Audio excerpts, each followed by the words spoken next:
morning. Yeah. Thank you for coming to our first Student Credential Symposium hosted here at Miami-Dade North Campus. We would like to start by President Harrison coming up and giving us a welcoming address for hosting this event.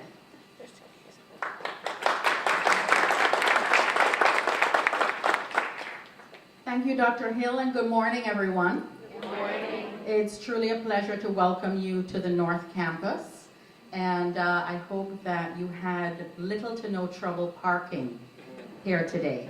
Did you? Okay, you're not going to answer. That's okay. That's okay. But welcome. It's a beautiful day in South Florida, and it's a beautiful day here at Miami-Dade College, especially because we are going to be talking about credentialing and the importance of stackable credentials. And as many of you know, maybe about 10 years ago or so, the Beacon Council named 7 target industries as the industries that would be the fastest growing, that would lead to the highest waged jobs in our community. And Miami-Dade College took that very seriously in terms of charting the course for new programs. And currently we have many, many new programs, and programs, I should say, that directly align with industry. One of the things that we've been very intentional about, as many of you know, is the advisory committees that we have that are associated with every single one of our career technical, our CTE programs, our career programs. And the reason for the advisory committees is to make sure that our programs and the curriculum that is associated with those programs is always current and is always well aligned with what business and industry needs. And so with all of that said, we have many short-term career certificate programs. We have many associate in science programs that are industry-based. And we also now have baccalaureate programs. And so we see that there's a very smooth, stackable progression from career certificates to associate degrees and then on to baccalaureate degrees. But how many individuals in our community truly know, and how many of us really know, of all of the career certificate programs, all of the AS programs and BAS programs that the college offers? I have to admit that I don't. And one of the, I think, gaps that we have is to be able to, number one, continue to be astute about what the industry is demanding so that we're creating programs around industry demands. Number two, that we're able to promote and communicate among ourselves and to the community as to what our programs are and about the opportunity for individuals to come into Miami-Dade College for a very short period of time and earn a credential such as a short-term career certificate that is very meaningful to business and industry, because our advisory committees that are made up of industry professionals have told us that our credentials are well aligned with what business and industry needs. So today I know there will be a very robust conversation. There will be a lot of learning and sharing, and I wish you a very productive day because this is a very timely topic. And I know that with our presenters and Dr. Julie Alexander, our Vice Provost, is here as well. And I know that along with our presenters and what you have to share, we will have a robust conversation that will be the beginning of many, many good things to come in terms of moving our CTE programs and student credentialing forward. So have a wonderful day and welcome to the North Campus. Thank you.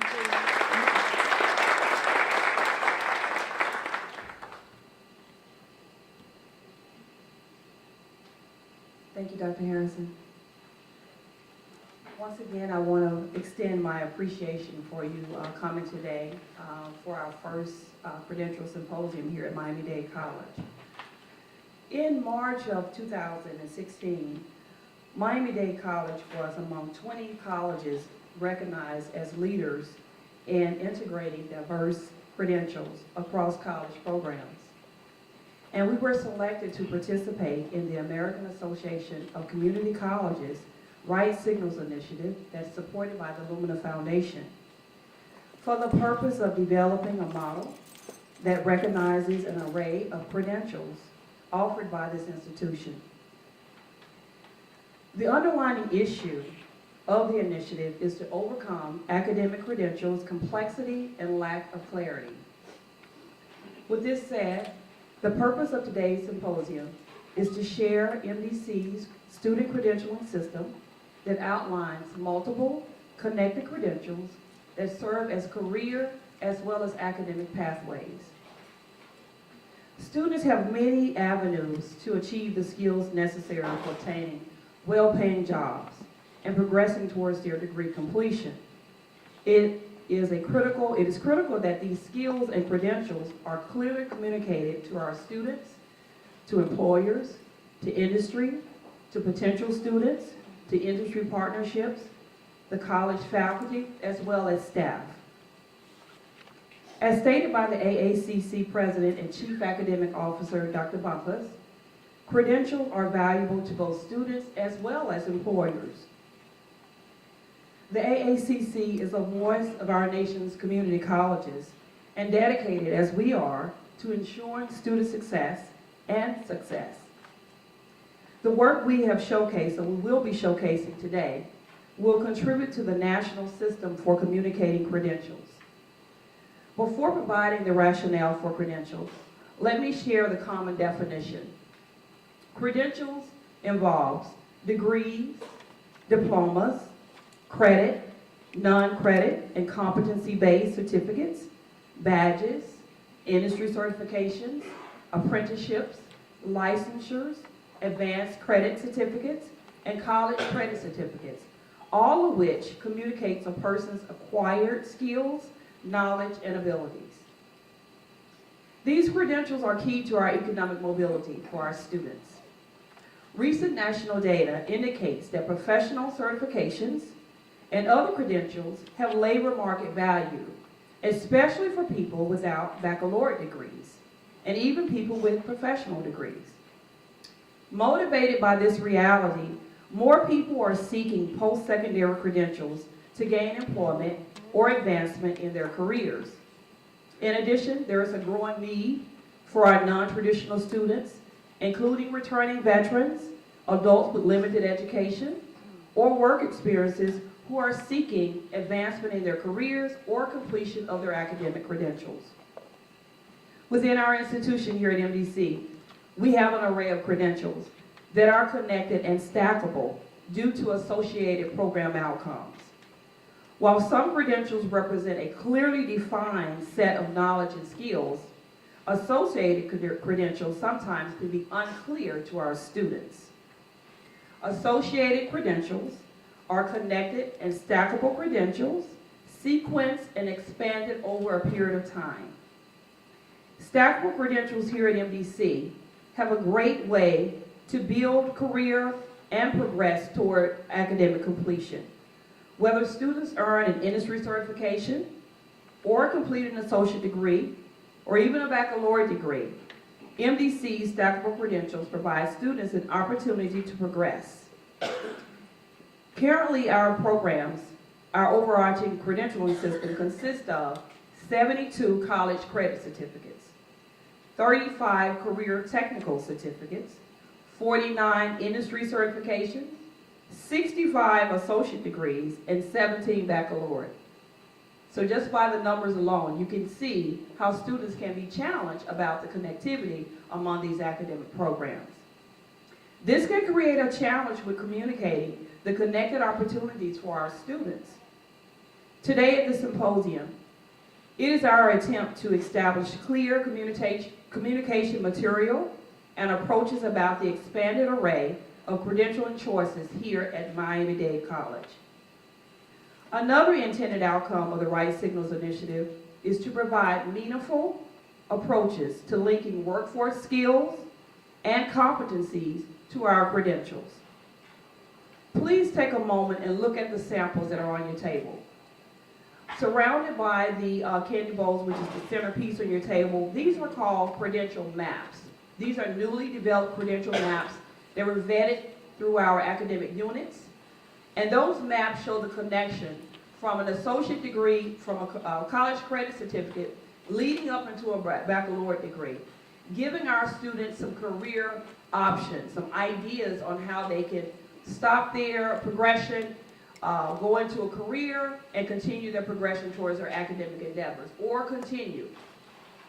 When we try to come up with a prototype for the stackable credential, because we have so many different varieties in our academic programs, we wanted to send a message of connectivity. Not saying that one program is at a greater level than others, that individuals can start at any point from a college credit certificate to an associate degree, or perhaps come in and start at an industry certification. But there's a starting point for all of us, all of our students, and we wanted to demonstrate that through the credential maps. So we looked at our academic programs, and out of that we have found that there are 13 credential maps that are displayed throughout this room. And these maps outline connected credentials and career opportunities. The credential maps are booklets that are organized by meta majors. These will be shared with the students during our credential fair in the adjoining room behind you. At 1 o'clock to 3 o'clock, it is open for our students to come in to receive academic advising and also to get information about our particular programs. The Right Signals Initiative at Miami-Dade was a massive endeavor that could not have been accomplished without innovation, hard work, and dedication that is exemplified by key people and offices. In particular, I want to take a moment and thank my team for doing such an outstanding job. In particular, Abby Ivy and Carla Morell, if you can please stand. I wanted to thank them this morning for all of the logistics, the decorations, setting up the room and making all of the arrangements in order to make this event come to life. I also would like to thank the Office of Academic Programs. If Henry and Julian are in the room, they're probably outside in registration, for their tireless commitment and my craziness of trying to get things copied and designed and sent out. I thank you. I thank Adler from the foundation for assisting with the program. I thank Dr. Alexander for her support. Even when I have the crazy ideas, she's always covering me, and I really appreciate your leadership and your support. I also would like to thank Mauricio Ferraza. I'm not sure if he's in here. Is Mauricio here? Mauricio is the director of the Magic Center. And when you came in, there's a video that's displayed on the front screen. And the characters that you see on the roll-ups are part of Magic development. And he really did work his magic. He storyboarded the vision. And he convinced me that animation was the best route to go because it takes away from the human element. And it shows people that just because you don't look a certain way or dress a certain way, you don't want to put limitations on someone's dream. So he said animation is the best way to go. So I thank Magic for actually creating these characters for us for the Right Signals Initiative. So kudos to Mauricio and his team for helping us storyboard the vision. And lastly, I want to thank the academic units for answering my emails and my calls, which I call a lot, to confirm and clarify the connectivity of your academic programs. I've only been here for 1.5 years, so it was a learning curve for me to understand all the dynamics of these academic programs. So I relied heavily on you to give me clarity and make sure that things are accurate and in place and that these programs are correctly demonstrated in these booklets, and I appreciate your efforts on that. Now that I provided an overview and thanked everyone possibly, if I forgot someone, my apologies. I want to introduce our keynote speaker for today, Dr. Jorge Valdez. Dr. Valdez is a clinical assistant professor of anesthesiology from Florida International University. Beyond his medical training, Dr. Valdez credits MDC with helping him learn leadership skills and become a fluent public speaker. He now presents regularly at professional conferences and as a guest speaker. Along with his degree from MDC, Dr. Valdez has a baccalaureate degree in nursing from the University of Miami, a master's of nursing from Mayo School of Health Sciences College of Medicine, and a doctoral degree of nursing practice from the University of Miami. So he has stackable credentials. Please join me in welcoming Dr. Valdez to our stage.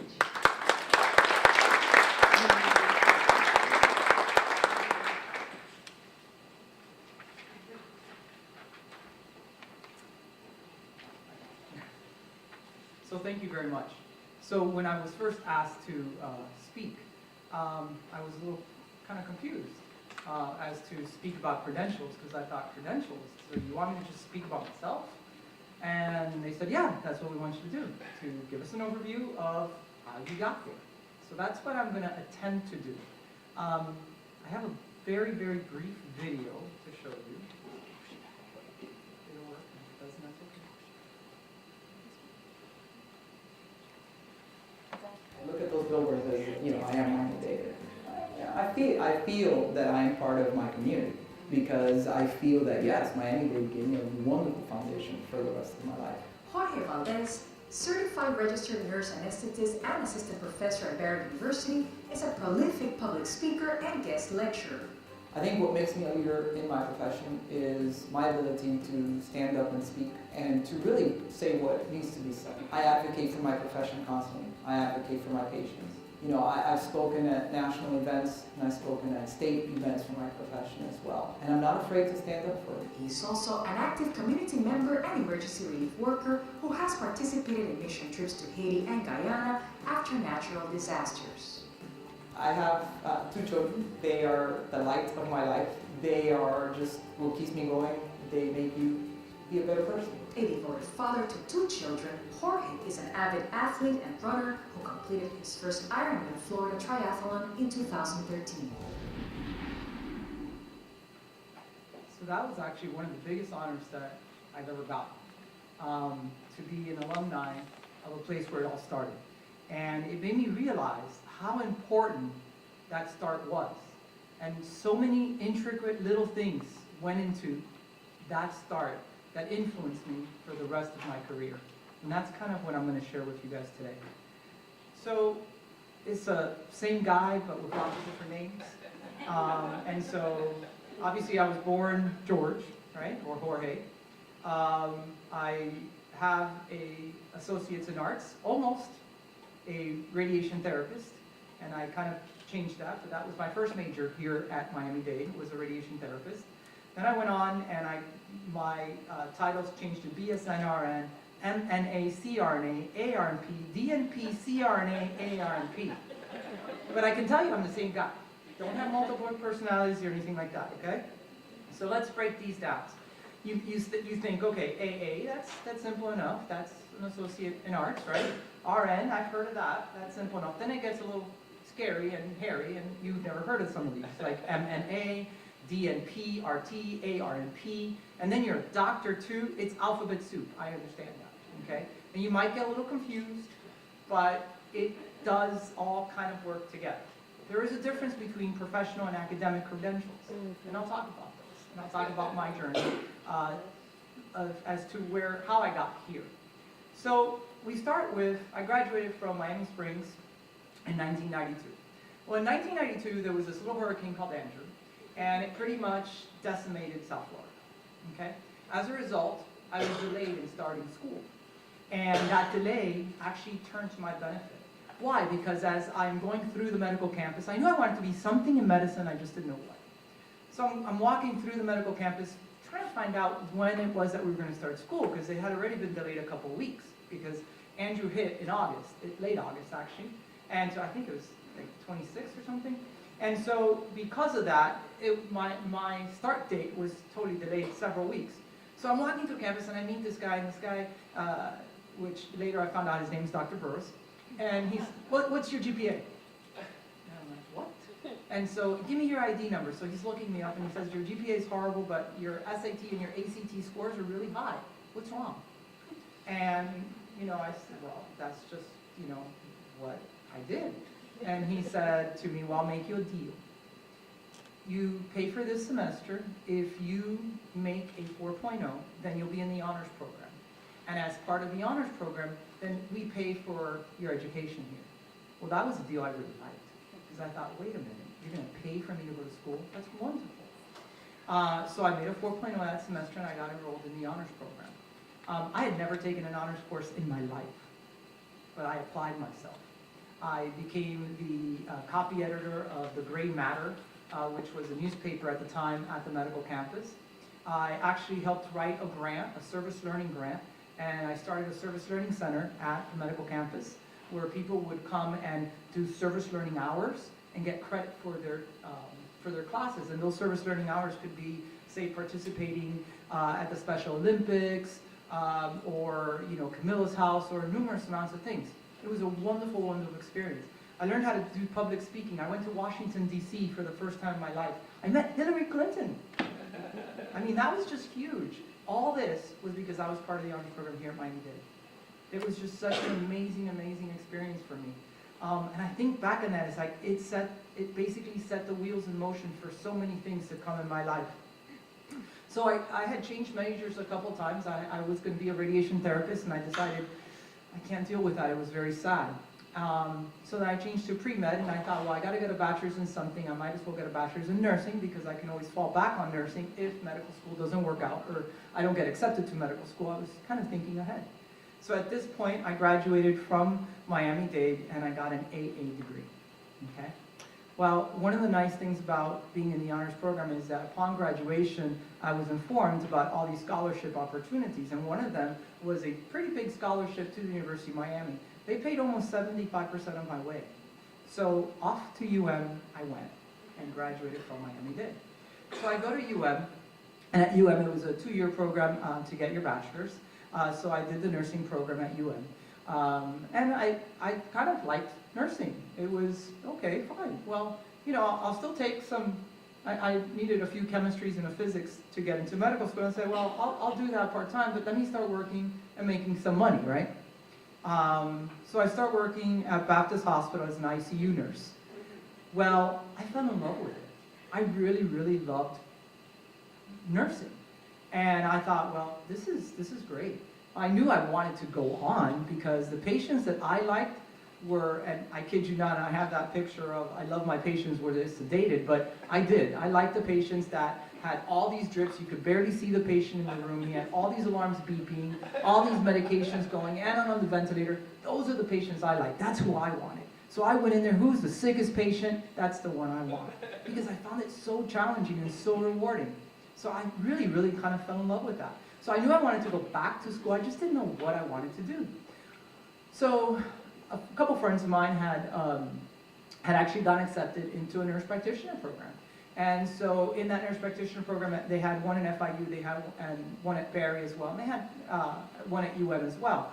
But I figured I wanted to branch out because I already had a degree from the University of Miami, and it was, if I wanted to pay for another degree, it was going to be expensive. I said, well, maybe not UM. So I got accepted into the nurse practitioner program at FIU, and but before I went to class, a friend of mine had gotten accepted into a kind of a nurse practitioner, but he was going to be something I'd never heard of. He was going to be a CRNA. What the heck is that? That's a nurse practitioner in anesthesia. And so what they do is they give anesthesia. And so it's just like a nurse practitioner, but their specialty is anesthesia. And I thought, well, this is kind of interesting. And so you mean to tell me that what you do is you put people to sleep, you have all these drips on them, and then you wake them up at the end. Okay, that's the same thing I'm doing at the ICU, because they have drips and they're asleep. And I know how to do ventilators, and I really like that. So I thought, So I shadowed a nurse anesthetist, which is a CRNA. I shadowed a nurse anesthetist over at Baptist. And I thought, wow, this is really, really cool. So I started researching a little more. Lo and behold, that after a bachelor's, all you needed to do was be in the ICU for about a year or two. And then you could go on and apply for your master's in anesthesia. And once you did that, you had a certification. I thought, wait a minute. And then I kept on researching this highest paying nurse practitioner. It's like, wait a minute. This just sounds like the dream job for me. So I went home and I told my brand new wife, we're moving. And she said, what? Yeah, I'm going to go back to school. And so I had looked at a few schools. There was only 2 schools in Florida. And there's 2 schools in Florida, one was in the Panhandle, and it wasn't accredited. And that was a big problem with me, because I wanted a school that was nationally accredited, not just regionally accredited. And then, I'm sorry, the other way around. They were nationally accredited, not regional accreditation, so like SACS accreditation. So if I would have graduated from there, my degree would not really have been equivalent to a master's degree. So if I ever wanted to go back and get a doctorate, I wouldn't be able to do that. I didn't want that. And thank God I did my research when it came to that. So the other school was Berry, and at the time I had to go to wait 6 months Orlando, 6 months West Palm Beach, 6 months Naples, and I thought, I don't like that. I'd rather just go away somewhere. So I picked a school in Minnesota. Now, let me just break it down for you. Here is this young man at the time, I was 23, and I was born and raised in Hialeah, okay? I went to the medical campus and the North campus. I never driven in snow, I had seen snow, I had heard of snow, but here I was in the thicket of snow, okay? The average temperature in the month of December and January, it's about 0 in Minnesota, okay? Winter sets in sometime right before Halloween, and it doesn't let up until sometime in May. That's a long winter. Summer's beautiful, the most beautiful 2 weeks you'll ever see in your life. But this is not what I was used to, okay? But I went there, and the reason I went there is because they gave me a full ride scholarship. I wrote basically an application, I wrote an essay, I had to have this like secondary interview, and I got a full ride scholarship, so the decision was easy. It's like, I'm going to the Mayo Clinic, okay? And it was wonderful because the Mayo Clinic is one of these esteemed places in the United States as far as medicine is concerned. We think of technology and computers, you think MIT.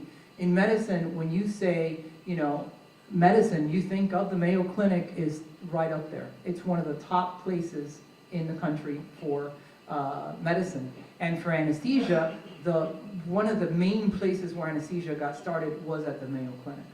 So upon graduation, I now didn't have a BSN anymore. So now my credentials changed. Now I had an MNA, a Master's in Nurse Anesthesia. And I took a certification exam that made me a CRNA, okay? Certified Registered Nurse Anesthetist. And that's a certification exam that you can sit for after you've basically completed your schooling to become a nurse anesthetist, and at the time it was a master's degree. So I moved back to Florida, of course. Could not stay up there. It was just too cold for me, and my family was down here. So I moved back to Florida, and in Florida, because you're a CRNA, you're an advanced registered nurse practitioner, so added to my credentials was ARNP, okay? So now my name was George Valdez, MNA, which is Masters of Nurse Anesthesia, CRNA, which is a professional credential, and ARNP, which is another professional credential, okay? So my name kept on getting a little longer here, all right? As a CRNA, I relished my job. I absolutely love what I do for a living, and I would say I love what I do for a living because I still practice anesthesia. It is an amazing passion to take someone from a healthy state, put them in an unhealthy state, and bring them back. It's beautiful. I do obstetrics. Last night I worked at a hospital here. I do night call in OB. That is wonderful because you experience and you get to experience someone's most amazing part of their life, which is bringing a child into this life, into this world. And it's just an amazing experience. When I interview mothers and I basically tell them about epidurals and spinals and I tell them I'm going to take your pain away, they quickly, after about 5 or 10 minutes after I put in an epidural, they want to name their kids after me because they're so happy that I took their pain away, okay? My job is very rewarding, and it's immediate satisfaction. Because when I wake someone up and they say thank you in the recovery room, or even if they don't remember me, I know that I did my job because I woke them up, they were pain-free, and I've helped them through something in life. That is just exactly what I wanted to do in life. It was just great. Well, as a CRNA, because of some of the things that I had done here at Miami-Dade, public speaking never was far from me. So I started becoming very active in my community. Well, I started becoming really, really active in my community. At one point, I was the president of the National Association of Nurse Anesthetists. You think the National Association of Nurse Anesthetists, never heard of it. I'm sure you haven't heard of it, but you have heard of the American Medical Association, right? Okay, well, the Nurse Anesthetist Association, which is called the ANA, we're a $15 million corporation, if you will. It's a huge, huge association, okay? 95% of all nurse anesthetists belong to that association. So it is the largest nursing association next to, obviously, the American Nurses Association, okay? And we have a very big voice in Washington and within our state. So that was great. So I'm working at Baptist, and all of a sudden I start talking to FIU, and I start saying, well, you know what, I want to train some of your students here, because we have a great hospital here. I was the chief nurse anesthetist. I had about 40 nurse anesthetists under me, and I thought, you know, we could train CRNAs to do this, and I would love the opportunity to start training some CRNAs. So we start training some CRNAs from SRNAs, student nurse anesthetists, from FIU. I really loved teaching, and I thought, you know, I think I'm going to teach now. And so after 10 years of practice, I decided to go and basically teach full-time. And so I started working at the University of Miami, exactly kind of where I got my bachelor's and where it began there, right? Because I started teaching there, they basically, get this, they said, well, you can do your doctorate degree here and we'll pay for it. Wait a minute, this is great, because I don't pay for anything. This is wonderful. You see my MO here, right? So all these degrees, and I really haven't paid for many of them, but I mean, it's just been luck of the draw, and I've really tried to apply myself as far as scholarships and things are concerned. So I got my doctorate degree from the University of Miami, and that's the DNP. So now, this is my title, George Valdez, Doctor of Nursing Practice, CRNA, which is my professional accreditation, ARNP, which is my professional accreditation as well. So that your credentials start stacking, like your president was talking, because they do stack, but you're always with them, and they serve a purpose in your career. As having a doctorate and being a nurse anesthetist, I am unique in that sense. There's not very many nurse anesthetists that have doctorate degrees. You need a doctorate degree to teach at university level. My profession has moved considerably from when I graduated with my master's. Now the profession has moved to where our entry level into practice now is a doctorate degree. And so now what they have to do is they have to get a bachelor's in nursing and then 2 years in the ICU, and then they'd apply for school, and the school would be a BSN to DNP program. So they never really get a master's. It's a 36 to 39 month program, depending on the school you go to. And that's what I teach now. And so now I kind of come full circle and I teach full time. I absolutely love that. Teaching allows me to, it's delayed gratification, I'll tell you that much, because it's not like when I'm a nurse anesthetist and you know the patient's very happy because you took their pain away. The delayed gratification is to see someone walk across the aisle and get their diploma, and then to see them practice in a hospital. Just recently I was speaking, actually last week I was speaking at Massachusetts General Hospital in Massachusetts, and that's actually where anesthesia, the start of anesthesia was there in 1845. And I got to speak in something called the Ether Dome, which was the first exhibition of a surgery with anesthesia. And it was a wonderful experience for me. And the person who I recommended there was a student of mine. And we were walking, and she told me something that just made it all worthwhile for me. She said, you know, you don't know how many lives you've touched, because I graduated because of you. You interviewed me, you were my program director, and you're the one that when I walked across the aisle, the first person that shook my hand after I got my diploma. And that was just an amazing experience. And think of how many patients I've taken care of. And I thought, wow, I never thought about it like that. And that was just such a surreal moment. And then she goes on and tells me all these things that I still tell my students today. So you kind of come full circle by your credentials. So my life has kind of gone full circle in many ways, and it really has been in thanks to Miami-Dade and the education and the training I got here. I've written several articles and I've been published. I've spoken in front of, in Tallahassee to senators and representatives. I've spoken to the governor. I've spoken in Washington, D.C. I've testified in Tallahassee. And all this has been thanks to the education and the experience I got here and the opportunities that were offered to me here. Now, credentials do go a long way. When I testified in Tallahassee, they referred to me as, you know, Dr. Valdez, Dr. Valdez. That holds a lot of clout. One of the anesthesiologists, and my association is a nurse anesthetist and anesthesiologist, you can imagine, we're kind of a little bit ahead sometimes. Anesthesiologists kept on referring to me as Jorge. Now, let's kind of be real here, okay? My name is Jorge. You either say Jorge or you say George, but you don't say Jorge. It just doesn't sound right, okay? And so he kept on referring to me that, and because of that, he sounded quite obnoxious to everyone. And my point really got through. Why? Because I was just nice and calm. I didn't pay any attention to the man who was belittling me. But it went quite well for me. It didn't go quite well for him, okay? But again, all this is because due of your credentials to be humble in life. These are the things that I got taught here in Miami-Dade. And like I said, we come full circle because I am Miami-Dade. I do feel that this has been a huge, part of my life.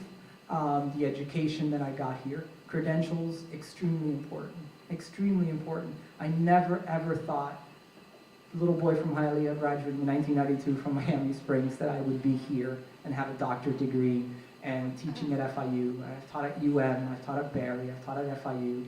I mean, all the big players here. And that's amazing to me. And I still kind of think to myself, wow, okay, I do this. And I get up every morning and I'm just so excited to go teach students and to do what I do. And then when I work at the hospital, well, that's just another treat on top of it. So I thank you guys very much for listening to me, going on and on about my story. And I hope that it was what you guys wanted as far as credentials, because they do mean a lot, and they've meant a lot to me. So I'll leave you with one thing that I was very touched on when I met Dr. Padron. One of the things that he said in the speech that he was talking, he was talking about Miami-Dade, and he was talking about how happy he was that he had gotten the presidential award. And he said something that really stuck with me. He said, Miami-Dade, for a lot of students, it wasn't your first choice. However, it was your best choice. And I will tell you, Miami-Dade Community College at that time was Miami-Dade Community College, and I still have a hard time saying Miami-Dade College. Miami-Dade Community College was not my first choice, but it was by far my best choice. Thank you.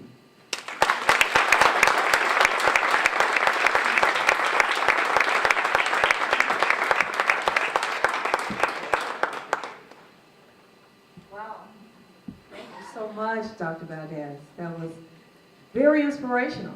And as you can see, we all play a key role in ensuring that our students understand the importance of stacking credentials. If you look into your program, we're going to go into our panelists. May our panelist members please come to the stage.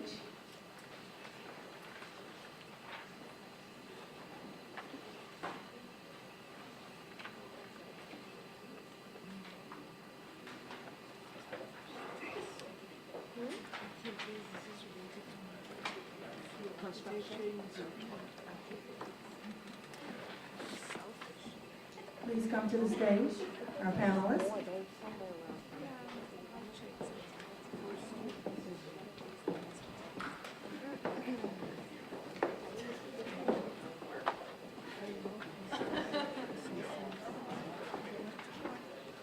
As they're taking their place to the stage, please be mindful that we have a lot of food, and I need your help in getting rid of that food by eating that food for us. So please go out the hallway to your left and get more refreshments, more breakfast, pastries, fruit. We will have lunch provided as well, but if you can please help us with getting more breakfast, that would be great.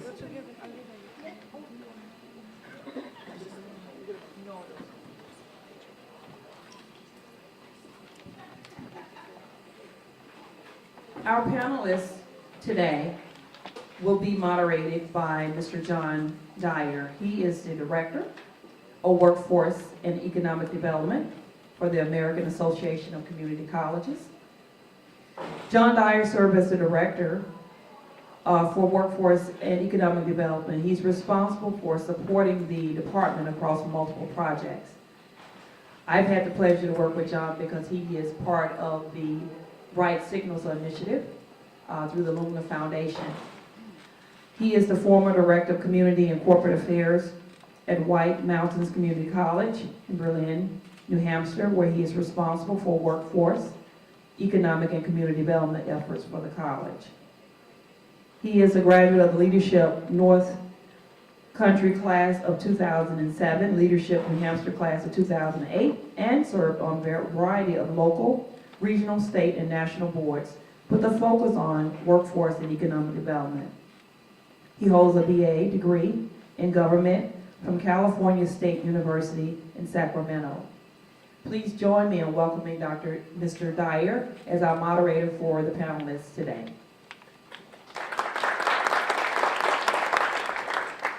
Thank you, Dr. Hill, and thank you very much for not reading my entire bio. Far too long.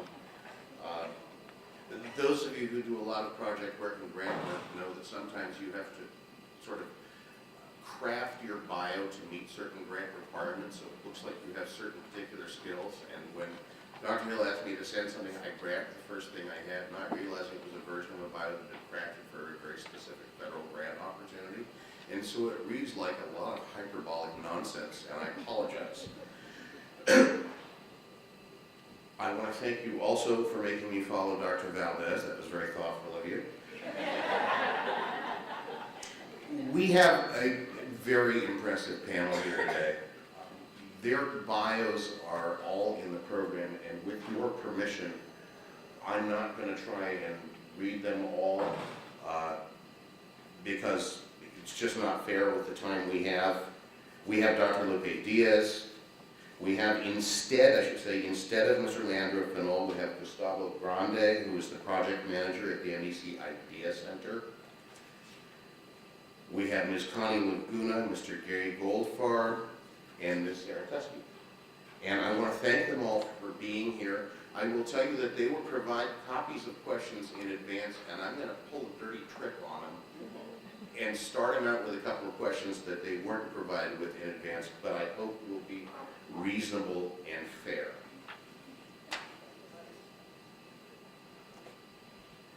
This is for anyone on the panel. This is a nice softball. What makes a credential valid? I prefer to play. If you really look at what credentials are a path to a better job. Not everybody gets work at life and has the ability to become a doctor. Most of your students here and most of the students throughout our community are looking for a better job. So a credential to an employer means that that student now understands that particular function. We see our employees acquiring credentials over time while they continue to work. So for us, a credential means that that employee is now eligible for the next level. From the academic side of the house, anyone want to tackle it? I just want to add that I believe Dr. Hill answered that question when she started the program by saying that credentials are sequenced and lead to additional frameworks and additional competencies in an area. And we saw that also with Dr. Valdez and the credentials that he's earned. Fair enough. Anyone else? I mean, I would echo kind of what's been said, not only in the panel, but earlier by Dr. Hill. When we think about credentials, at least in the School of Business, we try to think about specific skills or education that will lead to a livable wage in some way. So whether they're stackable or not, we try to design something so that it can lead as a pipeline directly into some type of job.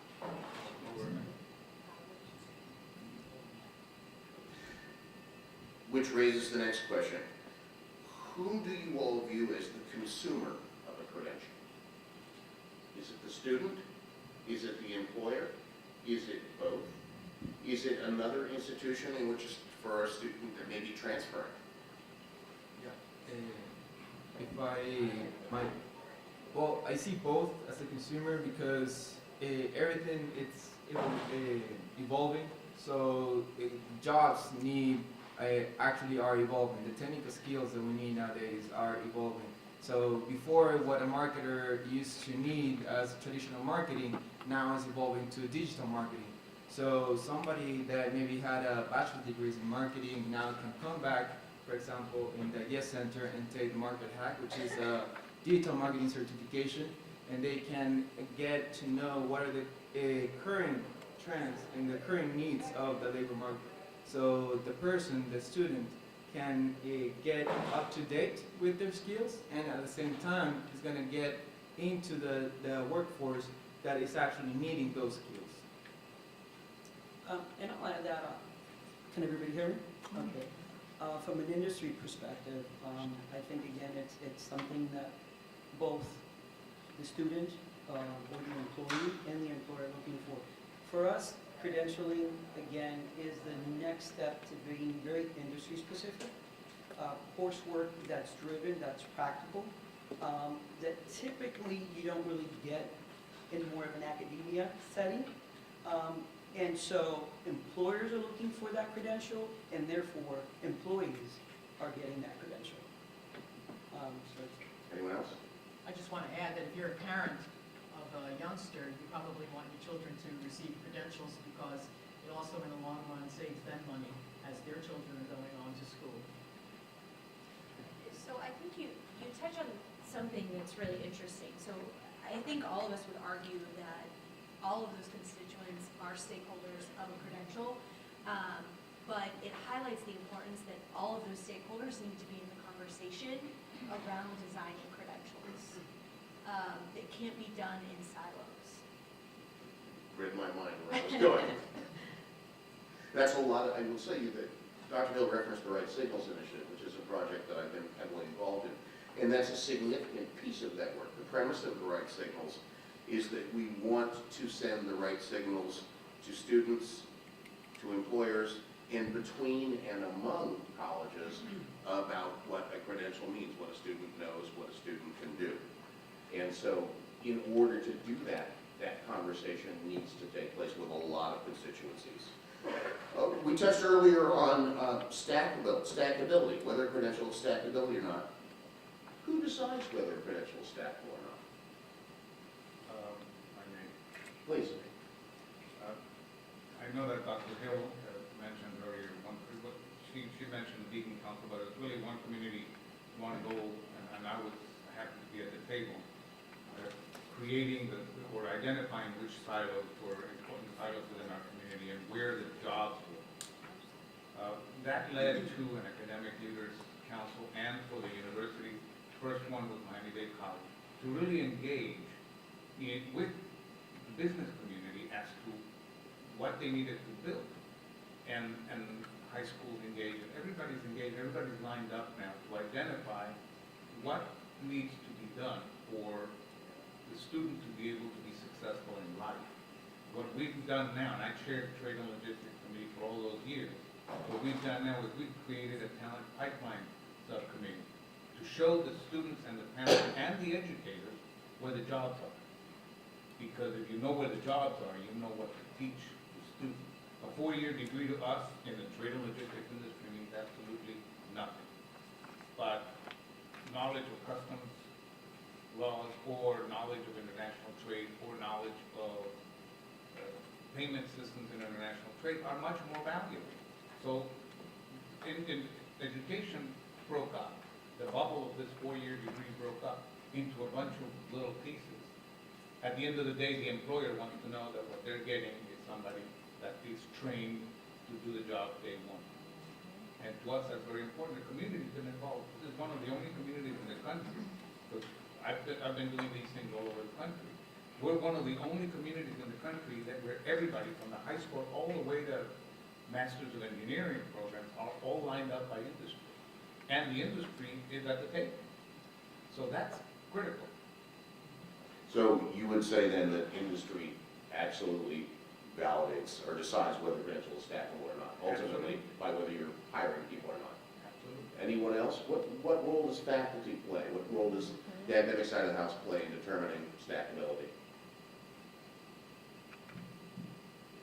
No one wants to take that bait?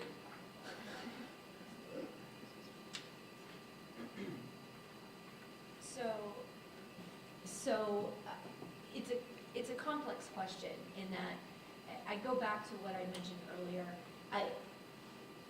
So industry can drive the conversation of what is needed, but how that's translated into pedagogy and what that looks like comes from the academic side, right? And it requires a collaborative conversation. Gary mentioned what was happening at the Academic Leaders Council, and that's really powerful because what it did was it allowed a business community to voice exactly what they needed in employees and the students that the academic institutions were generating. So I think it's a real partnership. I live on the academic side of the house, but I work really closely with the business community, and the more I do that work, the more it's highlighted to me that that is necessary, that there is a conversation on both sides. And the collaboration, by the way, is also internal. So we talked about the collaboration between education and workforce development, but also the collaboration between the secondary and the post-secondary sector, which is extremely critical, and I'll share with you a really great example. We are redesigning a facility at one of our local schools to start a new program in sound and audio engineering. Miami-Dade College North has a great program, probably a model program, one of 4 in the country. So we had asked business and industry to come in and share with us what we needed to do to equip this facility with a viable operation for our students. This is a program starting next year. We then said, when we looked at the quotes, we said, oh, we've got to get higher education involved. So of course, we called our partners, and in particular, Mark Wohl, who I believe is the chairman. I may have given him a lower title, he may be higher than that. But anyway, he came by to the school and gave us a different perspective as to what we needed to have to prepare the kids so that when they go on from the secondary level to post-secondary, so that they can obtain these credentials and go on and obtain a job and go on from there. So again, it's not just the external with employers. I'm coming here today, by the way, I had no idea. I just came in from a foreign country, 90 miles away, by the way. Very interesting. But I found out today who else was going to be on the panel, and we have different positions and titles, and we work for different entities, and we know each other because of the work and the collaboration that's gone on. I came back from Tallahassee 3 weeks ago, and the State Education Department said to me, you guys and Miami-Dade College are setting an example for this entire state. We just had 32 programs and a memorandum of understanding signed by our superintendents. Our students complete these programs at the high school level. They then articulate on to Miami-Dade College. It is a seamless transition. So for many of our students, and I believe it's now up to about 70%, Miami-Dade College has been the best choice for them. I can't resist the opportunity to ask you a little bit more on that. What does the process look like for having a seamless transition between the high school system and Miami-Dade College, particularly as it relates to credentialing? Well, there are different avenues, and I'll share with the audience that Miami-Dade Public Schools right now is offering 72 different industry certifications. 72. That's a huge number. We have a large school system. Last year we had 8,496 students obtain an industry certification. When a student obtains an industry certification, it can either be on what we call an articulated list, we call that the gold list, or a non-articulated list. The articulated list provides these students with articulated college credit once they enter the Florida college system. more than likely Miami-Dade College. It then gives these families an opportunity to save money, but more importantly, it tells the student, I achieved, I did something, and I can do more, and I can continue. And we now have students graduating from our programs that already have jobs before graduation. So it wasn't until recently that I heard about this gap year. I didn't know what it was called, but I knew that those that had money actually left for a year and traveled and so on once they graduated from high school before making a decision to go to college. Well, or when after they graduated from college. But many of our kids, especially in the IT areas, by the way, are going right to work. But then they realize that to move up, they need additional credentials. So I mentioned the articulated credit, non-articulated credit. There is also movement in the state of Florida. And by the way, the state of Florida has led the movement in this state when it comes to alternative pathways to high school graduation and to career education programs. Miami-Dade, and we're all pretty much residents of Miami-Dade, has the #1, the largest career and technical education program in Miami, all due to the work that has been happening here with the Beacon Council, with our business partners, and with our higher education partners. And that work is not going unnoticed, by the way. There is a bill in the Senate right now proposing that if a child graduated from high school does not meet the graduation requirement for the Florida State Assessment in Language Arts or in math, can, if he or she passes and receives a credential and passes the National Career Readiness Certificate Program that's put out by the ACT Corporation, they would have met that requirement. So even the state legislature is looking at avenues to provide students with opportunities for alternative pathways to graduation. So again, what's also good about it is that the industry certifications earned in the state, by the way, also have an incentive tied to them for the school districts. Not only for the school district, but also for the teachers. And our challenge has been, how do we equip and build a bench of teachers and professionals that have the tools that are necessary to train these students in these credential areas, especially when we're talking about up-and-coming new programs such as .NET application programming. Coding, there's another bill that's being looked at right now, which looks like it will pass, making coding a not necessary requirement, but another option for students in place of a foreign language. Now, you may not agree with that, and I'll share with you that the school district does not either, but it looks like highly likely will pass. This is the second year it's been introduced. But all of these opportunities, and we talk about all these credentials, and I personally, if I may, went through the academic route, you know, the normal bachelor's, master's, doctorate. I was told back then, that's your terminal degree. Well, since that PhD, I have gotten 5 additional credentials. Did I need the PhD for what I'm doing now?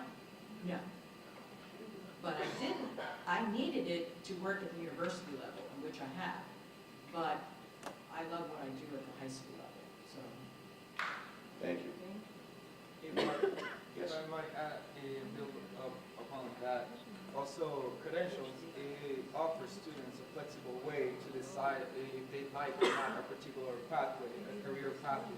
So by actually testing, for example, we had in one of our programs, CSP2, which is a coding software development program, kid from 16 years old, high school student.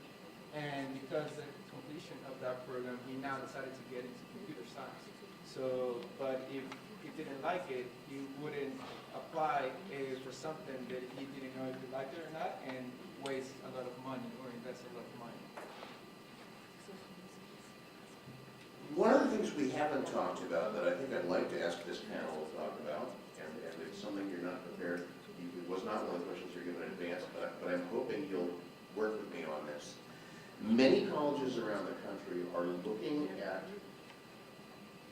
awarding credit for prior learning to students, or at least doing some kind of prior learning assessment that may lead to credit.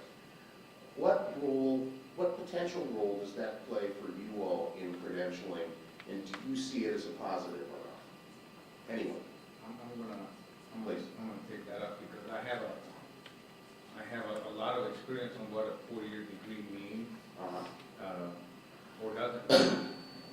Prior to 2006, 2007, I used to own the Miami Free Zone, and we used to have a continuous supply of interns coming from MIT, Ohio University, University of Ohio State University, actually, European universities, and FIU as well.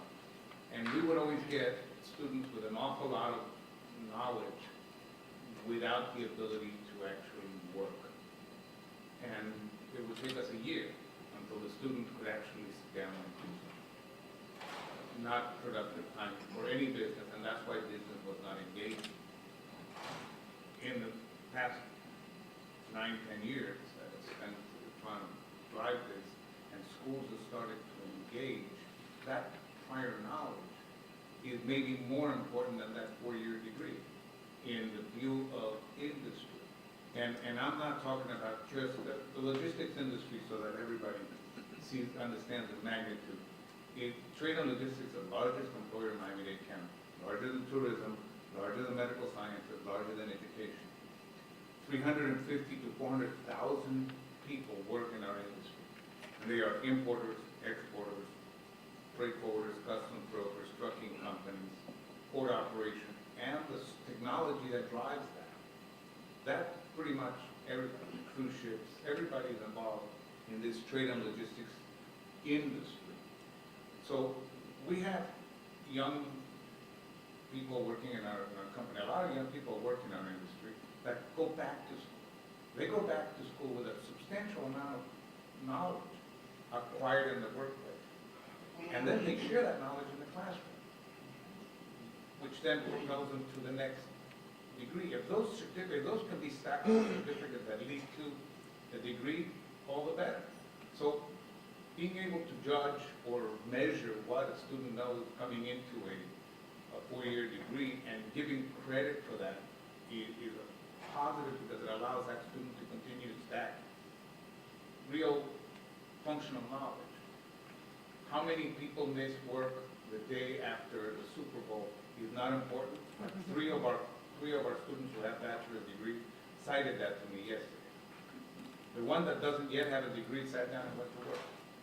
And we're happy with that particular employee. So, empirical knowledge is nice, doesn't do anything for us at all.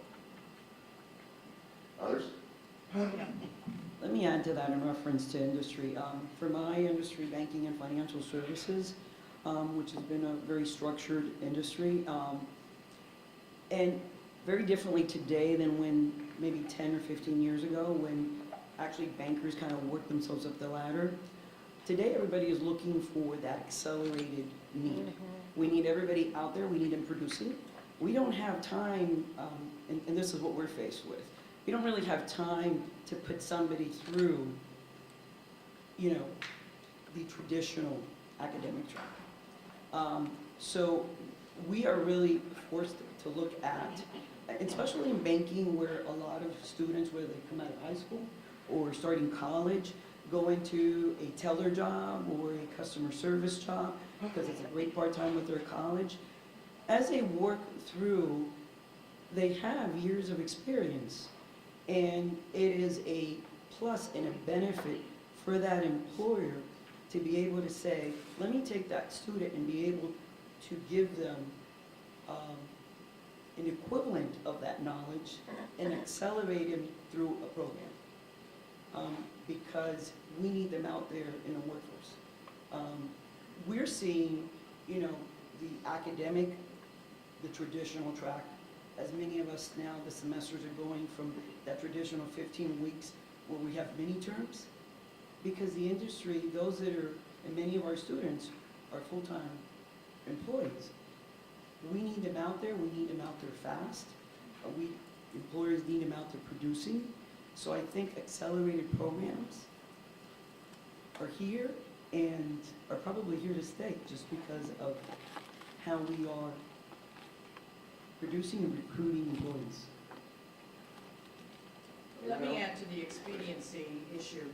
I had the opportunity to speak with the president of the Florida Chamber of Commerce, who indicated that Florida will have a need for 2 million new jobs by 2020. In addition, 1 million job titles were eradicated last year, don't exist anymore. So the education field has quite a challenge because here we are teaching kids for careers that don't exist right now. But in addition to that, the president of the chamber had just returned from a national conference who indicated that nationally, the need for trained and skilled workers right now is so high that they are no longer, they're seeing a trend that companies are no longer asking for degrees, they're asking for credentials. So if you have that credential, you will be employed and then take on that opportunity to then stack those credentials. And that's why those stackable credentials are extremely important. All right, so now I'm going to give you your first of the questions that you actually prepared for. And ask you this. How can academia and industry streamline and scale opportunities for awarding credit, leading and credentials? I believe partnership is crucial. For example, right now we have a program which is Generation IT, has run for 3 years already at the IDEA Center. It's a partnership between Mackenzie and Miami College, where we get students that want to get into the IT industry, and we not just teach them certificates in A+ or a Network Plus, but also soft skills so they can be prepared in order to attend to interviews, and we actually help find jobs within the industry. So the partnership within those that, for example, Mackenzie, a corporate partners and the educational part can help us with students that are actually working, but they're working in Starbucks, right? And now we're giving them these credentials that are going to help them get into, for example, we have one success stories where this student came from Delaware and she was working in retail, and now thanks to this program she's now working on Microsoft. So it's a huge improvement for the life of these students. So I think partnership is a key thing that you mentioned. When you talk about scalability, and earlier both Dr. Diaz and Connie mentioned how jobs are changing, we can create a stackable credential today that may not be valid tomorrow. And I think that's where that partnership, it can't be just at a point in time, it's got to be dynamic. An example being, so our baccalaureate in supply chain management is designed as a stackable pathway, starting with an industry certification, moving to a CCC, a college credit certificate, an associate of science, and then on to a baccalaureate. But just a few days ago, Gary mentioned Miami-Dade County needs qualified employees in the area of perishables within the supply chain. Right now, our baccalaureate program and that entire stack pathway has no focus on the perishable trade and logistics industry. So that's where a conversation needs to happen so that we either create pathways or additional credentials that somehow make its way back into that pathway for students. If we can go to specifics, one of the things that we've done, and we understood from trade and logistics industry, what had happened to us is over time business has gotten very strong. And the only people that are available to hire are those we have previously fired. We're basically retreading the same bad employee that doesn't get additional training. Doesn't make sense. So we started working from the high school on up.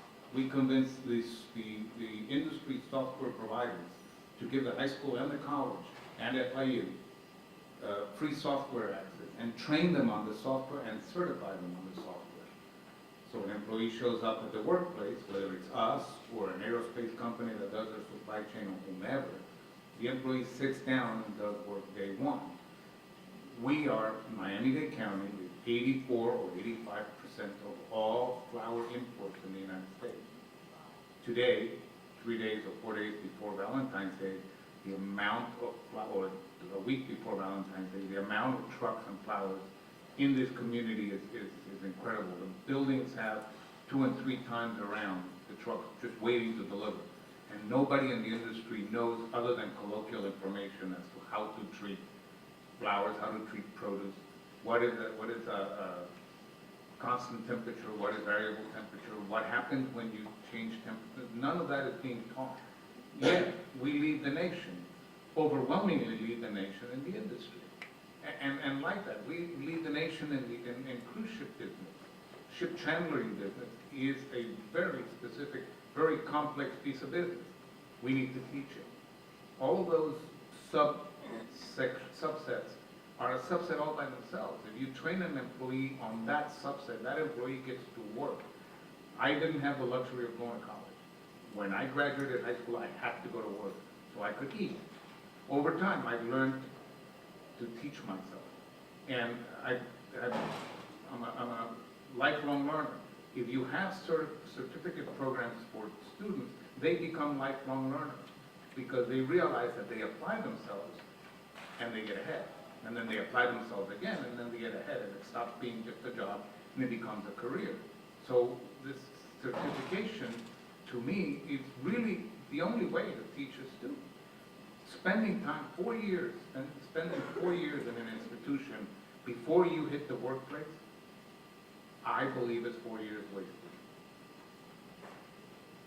So just to add, to go back to the question, yes, collaboration is important, but also leadership. And the leadership at this table has provided so many opportunities, and in the room actually, because in trade and logistics, we started 2 high school programs. We now have 3. Starting this coming year, we'll add a 3rd program. In cybersecurity, thanks to the efforts of JP Morgan, we had 1. Next year, we'll add another one in the north end of the county and one in the south end of the county. In the field of finance, our students, and now it's this coming summer, over 100 students will be receiving certifications in banking through the Center for Financial Training in Miami-Dade College.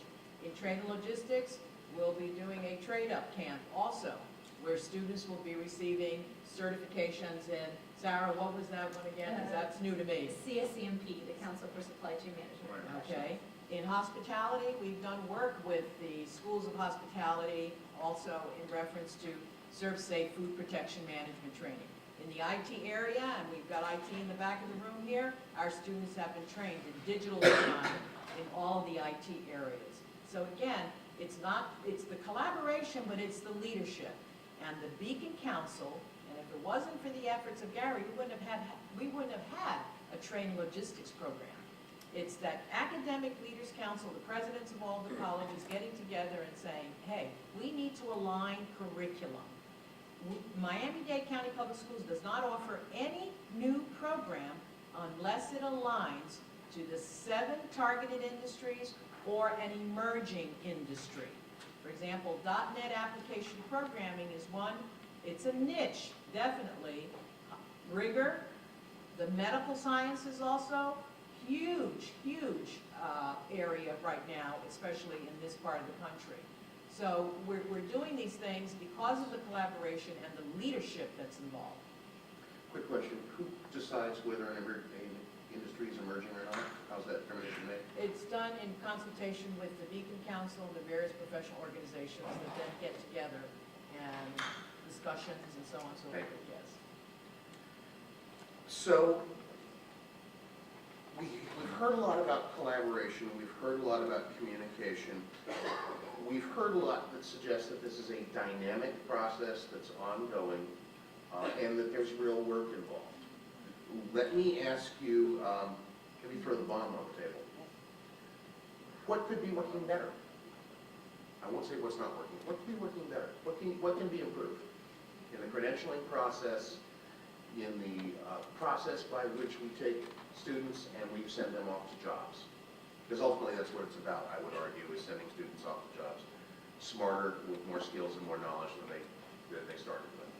I think that's what could be working better, is getting work for students.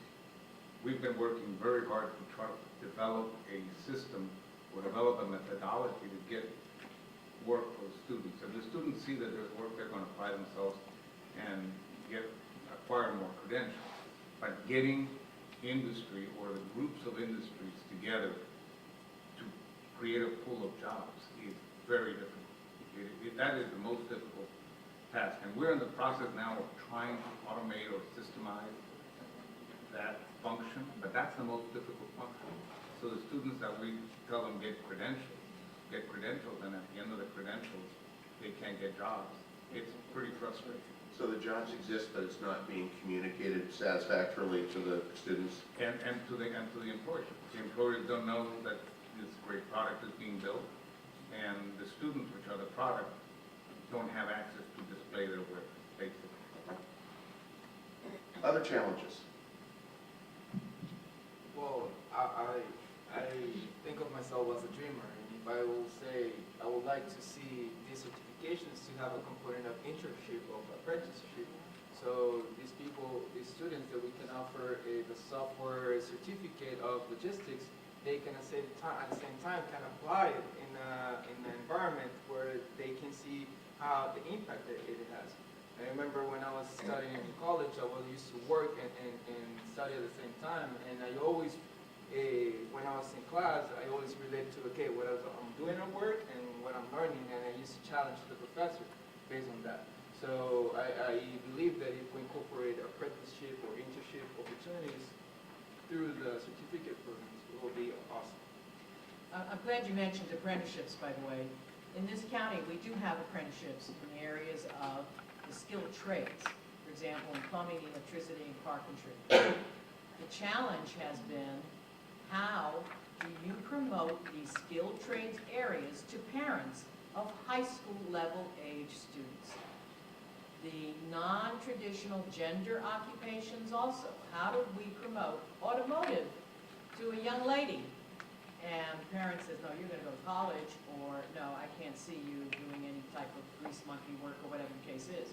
Not realizing that these jobs are pretty lucrative. I mean, I just found out yesterday that someone graduating with plumbing, for example, automatically, even as just starting an apprenticeship program, they can earn up to $30 an hour just immediately, and then go on and get the additional credentials. The other challenge is that sometimes you're tied based on legislative issues or demands. So for us to start a pre-apprenticeship program, which we're now looking into, by the way, and we'll probably have the first one in the South End, in South Florida. You must have an apprenticeship program in that trade area. So it looks like it may happen. It may take another year or so, but we're looking very strongly at the pre-apprenticeship at the senior level, which would be 12th grade, and then leading on to the apprenticeship program. Let me add to that. I think we've come a long way. I think industry and academia have come a long way. But I think to touch on several of what has been said, I think we still have a long way to go. And I think there's still a lot of structure and a lot of requirements through the state level that do not permit us to be more flexible and to be more on demand. I know we struggle with that in reference to what we can and cannot do, you know, things that we've tried in reference to adding certifications or programs, because we kind of still have to follow a structure.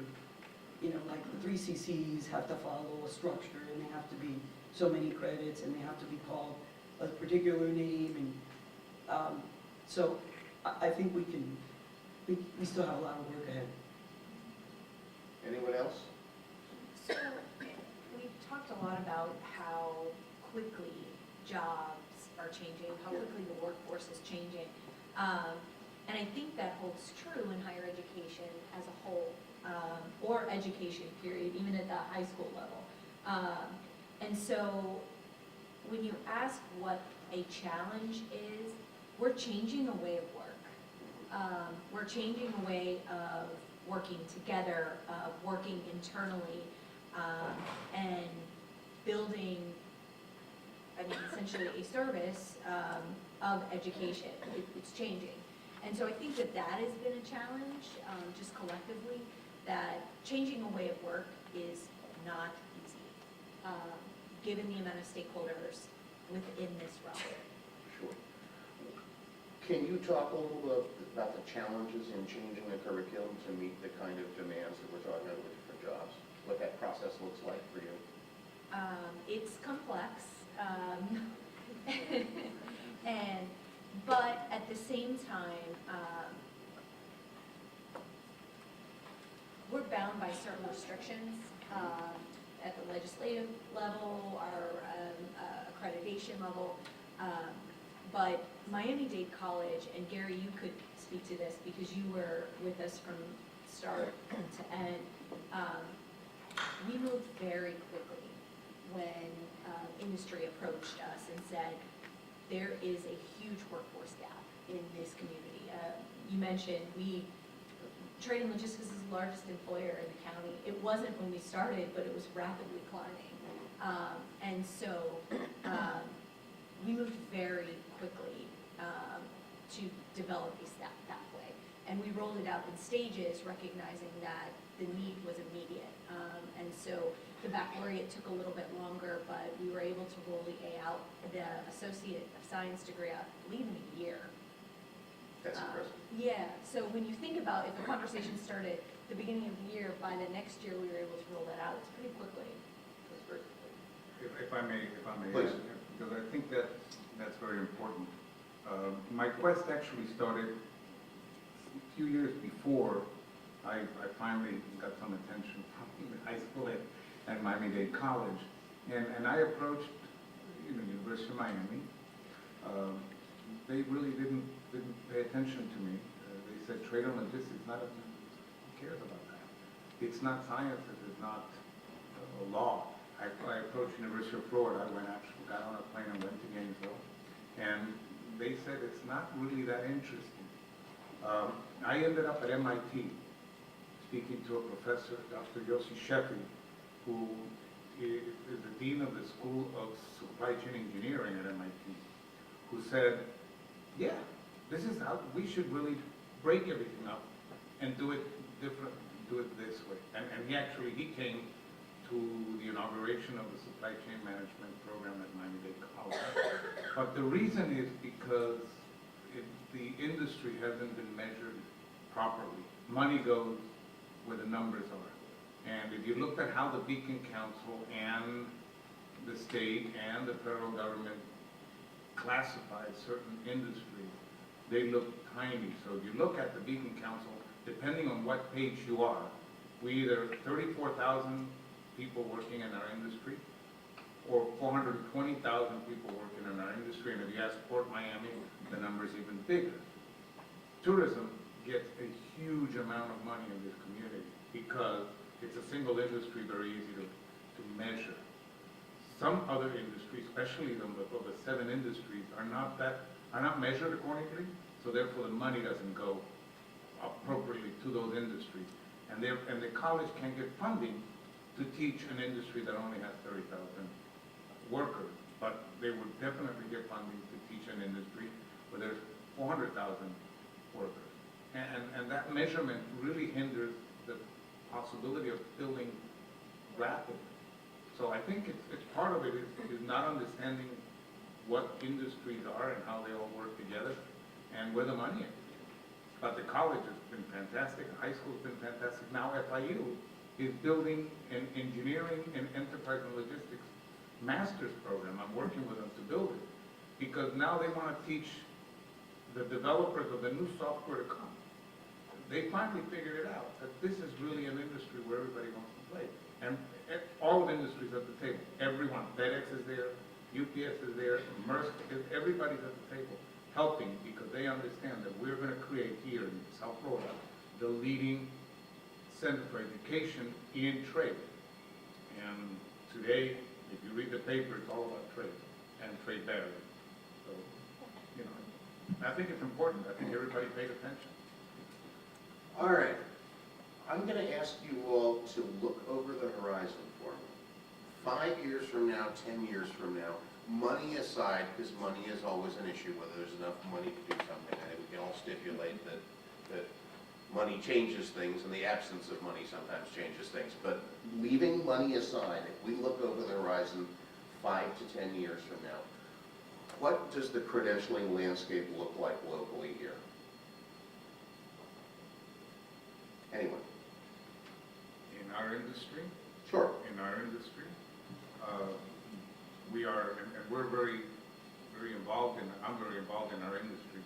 In our industry, without credentials, you're not going to be able to come to work. As simple as that.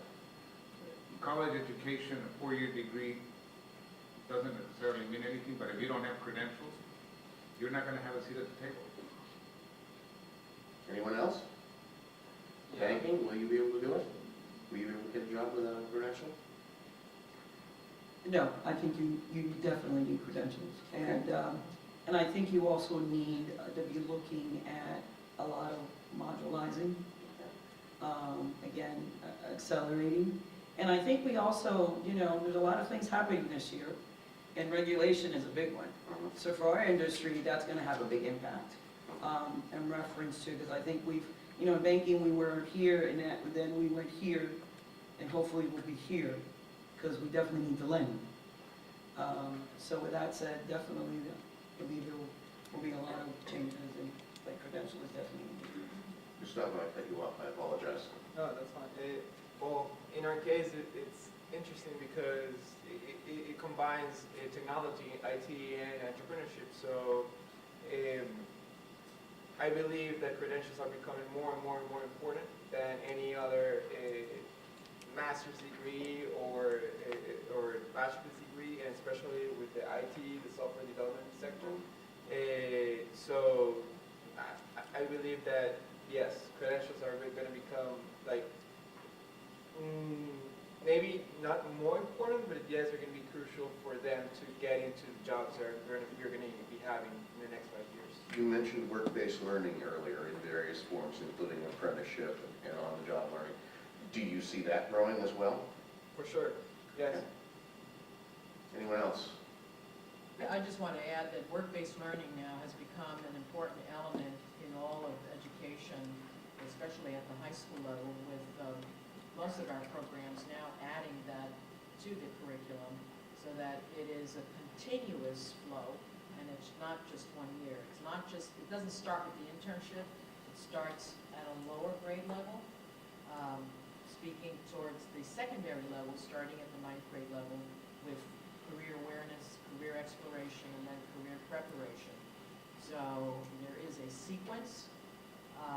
I envision not too much emphasis on classroom seat time, but the experiential activities that students, which are valid, where students learn, but not necessarily within the 4 walls of the classroom. That sequence you referenced, that's a requirement of Perkins funding, is it not? It currently no, but probably will be. Okay. Anyone else? I think we're going to see a lot more of these seamless pathways between the high school and the college, just as we just signed the MOU. I think we're going to see a lot more college credit certificates, given that they can be created rapidly in partnership with the business community. An example would be right now, we are currently working on a digital marketing certificate in partnership with a digital marketing firm that is working with other entities. So I think we're going to see a lot more of those and how they are stacked within different associate's degrees and ultimate baccalaureate degrees. And I would like to add that it's also important to look from the point of view of the student. I've seen in my programs that many students are basically customizing their education, but by taking different credentials here and there. And at the end, they don't get the associate's degree, but they customize their education based on these credentials. All right, all of you, here's your chance to ask questions if you want it. Please. For instructors, or adjunct, whoever. Let's say I'm interested in teaching logistics. I have a master's degree. What pathway is there for me to take a logistic class and get the certification so I'm able to teach that particular part? Sarah tackled that already once. Yes, so at Miami-Dade College, the credentialing requirement is a master's degree in business with at least 2 years of experience in the industry, or at least a master's degree and 18 graduate credit hours in trade and logistics, supply chain management, or industrial engineering. Trade and logistics, specifically supply chain management, is complex in credentialing in that this field was relatively new to academia when we designed the program. And I say that because it was housed in multiple different areas. In some institutions, it's housed in engineering. In some institutions, it's housed in the business school. And so there are a lot of different names for supply chain management that they fall under this very general umbrella. So if you are an adjunct interested in teaching within our baccalaureate program in supply chain management, we would look for a master's degree in business administration and 2 years of experience in the field, or a master's degree and at least 18 graduate credit hours in supply chain management and industrial engineering. Other questions, please? Trying to figure out how to get to what I'm trying to get to here. I'm the college advisor at Turner Tech High School. I'm also a business education teacher. And we designed Turner Tech 22, 23 years ago, and we were a model for career technical academies. And our students, what we did was we worked to bridge the connection between the academics and the career technical training. And thank God for Lupe and Career Tech, because we still have our career academies, and 80% of our students go on to some sort of post-secondary, but they realize that it's not a separation, that you plan your career and your training based around, your training based around your career goals. A frustration I have is over probably the last 15 years, that separation between academics and career technical has happened again. And it's a constant battle for us to put in programs where our kids get credentialing, they have the 4 years of their career technical training. And the problem is we have this narrow accountability piece in place for high schools where we are graded on FSA and then the course exams. And what happens is the decisions that are being made in our schools as far as allocation of resources are based on scores. And so our principals are forced to worry about those test scores. Our teachers now, their jobs depend on test scores. And all of this, I can't go into the full details, but it gets in the way of doing internships. It gets in the way of our programs for career technical. And I just want to check how aware are the panelists of this reality, and if you are, what is being moved on to help put us back to where we had once been going of making the connections and doing what's best in the light of all this. Nancy, you're absolutely right, and Nancy and I worked together for many, many years. 20-some years. Yeah, but it's changing. It's changing, and I find it interesting that even if you listen to the board meetings, at the last board meeting, it was like CTE was the best thing since sliced bread, and it's new. Career Tech Ed is not new, but it has gotten a lot of attention.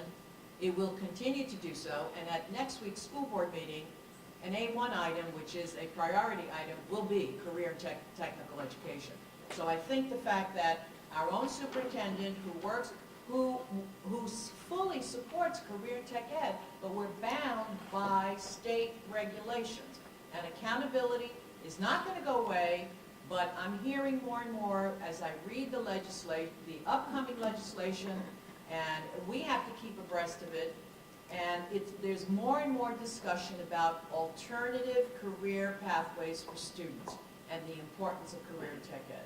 So it's not going to happen overnight, but it's coming around. There's no doubt about it. Now, are the business people aware of It's this? because of the business people that are involved.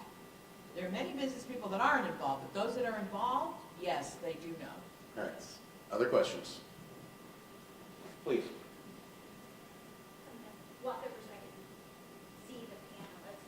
I want to just say that it's really fascinating. We've got business and industry represented. We've got the continuing ed side of the house represented with the Idea Center.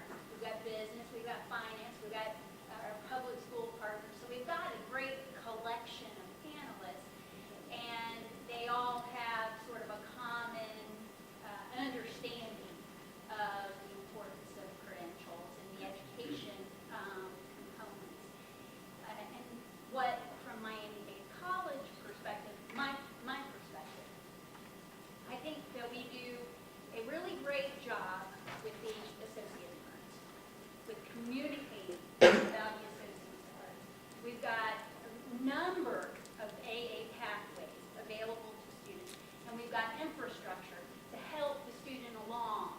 And then they're able to, if they graduate with an AA, then they've got this seamless pathway to the baccalaureate degree. And so many of our students do go on to FIU and go on to be successful baccalaureate graduates.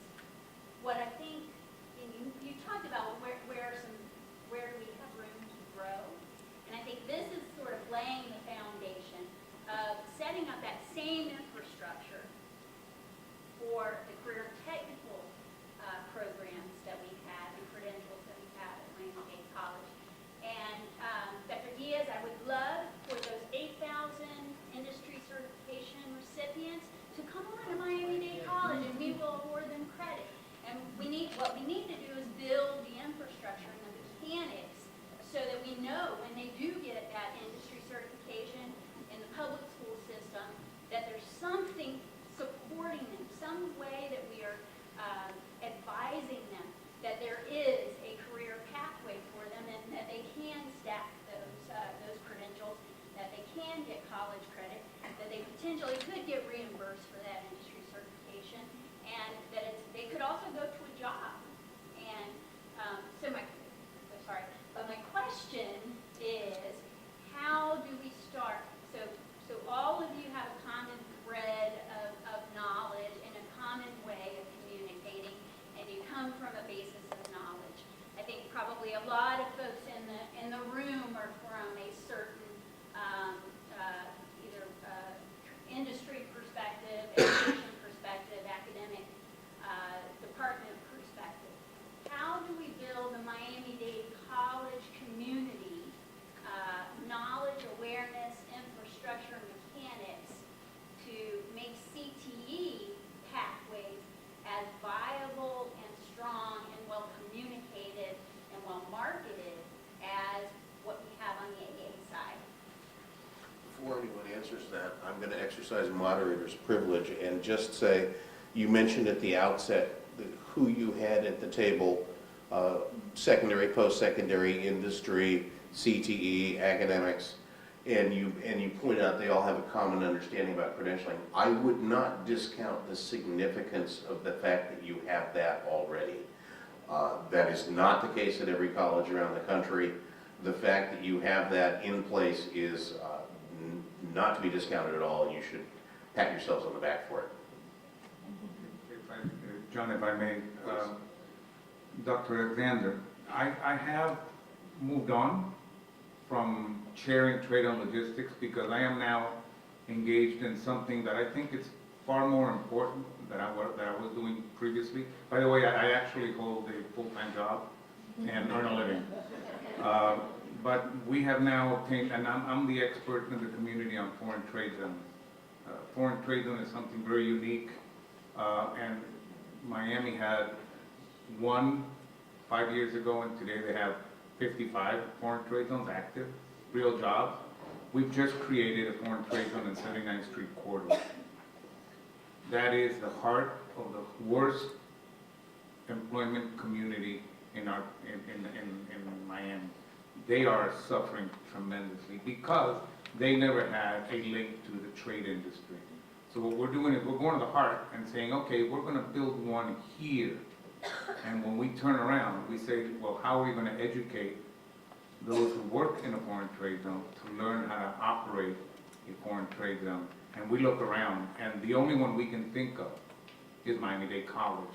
And the only reason why the only one we can think of is Miami-Dade College is that for many, many years, academia has been a monolithic ivory tower somewhere close to industry. And you guys made a difference.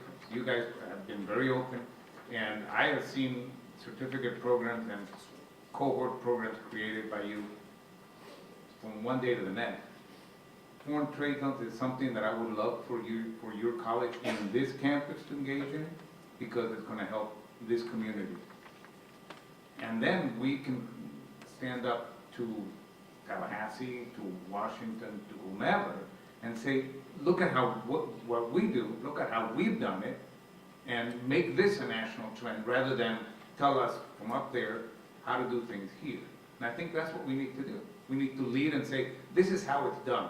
Now you guys can copy from us.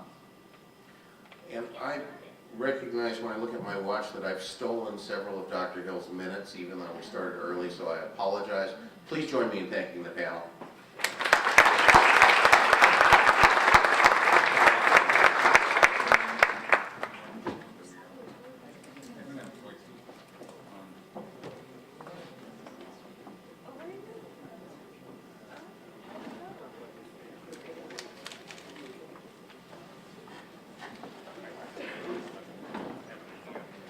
What a wonderful discussion. We're going to transition now. Look at your program to the concurrent sessions that will begin in about 5 minutes or less. But I wanted to direct your attention to the program for a few minutes in regards to some information that, if I don't get a chance to say it now, I'm not sure if I will have that opportunity. If you look into your program, the Student Credential Framework, which pretty much outlines the different array of credentials that we have as far as the different categories, from the industry certification to the baccalaureate degree. The page beside it outlines our meta majors, as well as some of the resources that we have that I'm not sure if our college is fully aware of from the faculty and staff standpoint. In particular, we have prior learning assessment. If Carla can stand. During the fair at 1 o'clock, she has a table there, and I want you to have the opportunity to get some information about prior learning assessment. Then it goes beyond the test by exam. We have PLA portfolios. We have faculty evaluators. Some of you are in the room who evaluate these PLA portfolios. We have a variety of services that are offered through that office to assist students who have prior experiences, and using those experiences to translate into credit hours, which applies toward their particular credentials. So please make sure that you stop by her table in order to get some information in regards to that. Continuing education is here. We have advisement and career services, which will be in the center of the fair table at 1 o'clock to greet our students and answer questions about particular programs. We also have workforce education and planning, who's here. You've seen the brochures in the front, cool jobs, hot topics. That information is also available. So please be mindful that these are informational materials that we want you to share and be familiar with, so we can advise and mentor and inform our students of all the opportunities that are here and the resources that we have available here at the college. And lastly, at the back of your programs, these are our industry partnerships, and these are just an overview. We have an extended list of industry partners that are sit on our advisory boards that are part of our program development process. We also are embarking on competency-based education programs that are certificate level that we hope to launch in the fall of 2017. And Connie is very instrumental in working with me, as well as Anna Cruz on the financial services one. So I want to just alert you that we're trying to progress in a direction, changing the paradigm shift to provide resources, being more transparent in our communication in regards to the various credentials that we offer here at Miami-Dade College, and assisting our students in having the access as well as the success on their career pathways as well as their academic pathways. When you came into the lobby, the technology person, there's a video I wanted to show to make sure. We also have a website that is part of the academic program page. So the credential maps that you see that are displayed on the table, as well as the ones that will be distributed to our students today at 1 o'clock, they're also on the MDC academic program page, by which you have the opportunity to share the video, share the materials. Also on that page are career prospects as well as income information for students so they can plan their careers. It is a very informative process and information that we have, but it will go underserved if we don't communicate that and share with our students in your classrooms and direct them to the resources that we have available. Our charge here in the Office of Academic Affairs under Julie and I's leadership is to ensure that these resources become readily available, but we can't pull people in without your help. So we're asking you to distribute the news, the information, the video, the website in order to ensure that our students are well informed. So if they can play the video, it's only 90 seconds. And this is the video that... Do you want to take charge of your destiny? If so, let MDC provide a roadmap for credentials and send you the right signals.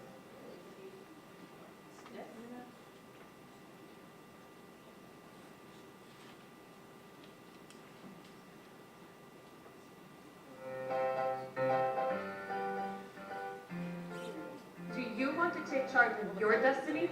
If so, let MDC provide a roadmap for credentials and send you the right signals to prepare you for success. A credential is a document that proves qualifications. It can be an industry certificate, a college credit certificate, an associate degree, or a baccalaureate degree. You can even stack credentials.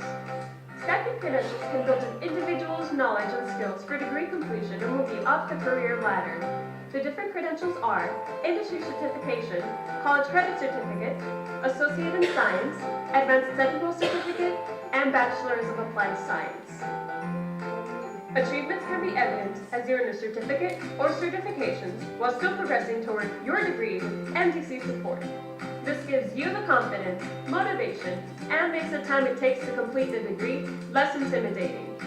Map out your credentials path in order to make decisions on what to do next. Whether you are going further with your education or entering the job market, through the experience gained from MDC stackable credentials, you will have an easier time making decisions and moving into your new role and increasing your earning potential. Employers want to know your qualifications, so take charge of your destiny and map out your journey today.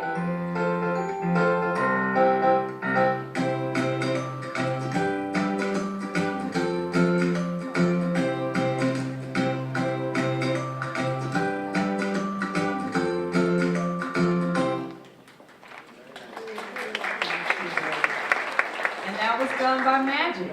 Mauricio's and his team, the student voice actually was the recording, so students were involved in this endeavor. So the next thing on our agenda are the sessions. If you go out the breezeway here, there are 2 sessions to the right and 2 sessions to the left. If you look in your program, please select one. Come back in this room after the sessions end. We will have lunch provided in the same area of breakfast.